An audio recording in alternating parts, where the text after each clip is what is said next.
नमस्कार, तो मैं हूं रंजीत साक और आप देख रहे हैं यूपी अपडेट 24/7। यूपी की ए टू जेड खबर दिन भर।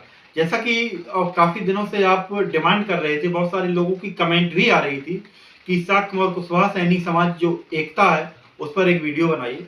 तो देखिए, वर्तमान समय में यूं कहा जाए कि बहुत सारे सामाजिक ऐसे संगठन है जो हमें अवगत कराते हैं, बहुत सारे सामाजिक सोर्स भी हैं जो हमें अवगत कराते हैं कि कहीं ना कहीं जो है ये समाज है वो एक प्राचीन क्षत्रिय समाज है। आज जरूर हम ओबीसी कैटेगरी में, कहीं कहीं हम एससी कैटेगरी में भी आते हैं और कहीं कहीं हम हाई कास्ट में भी आते हैं।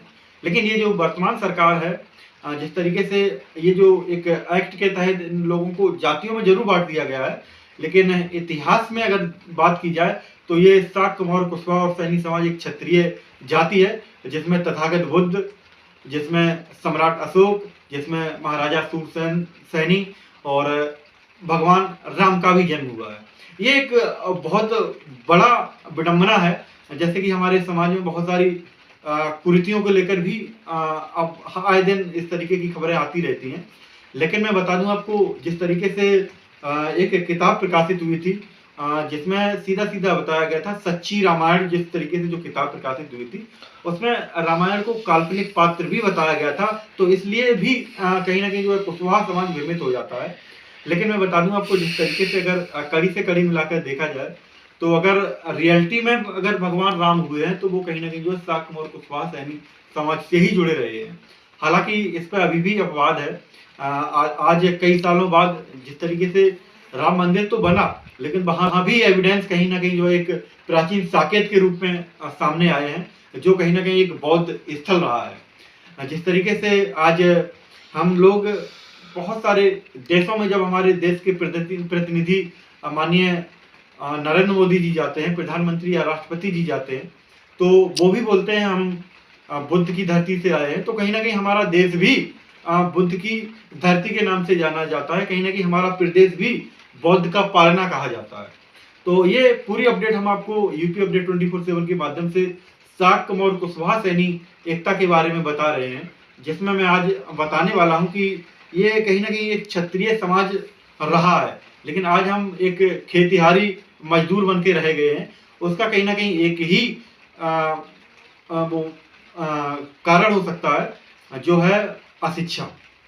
हमारे समाज को शिक्षित होने की जरूरत है, राजनीतिक पार्टियों में भागीदार होने की जरूरत है, खुद की पार्टियों की और अपने समाज का सपोर्ट करने की जरूरत है। जैसे कि हमारे समाज में बहुत सारी पार्टियां भी आज के दौर में बनी हुई हैं, जिसके कुछ एग्जाम्पल भी मैं देना चाहूँगा।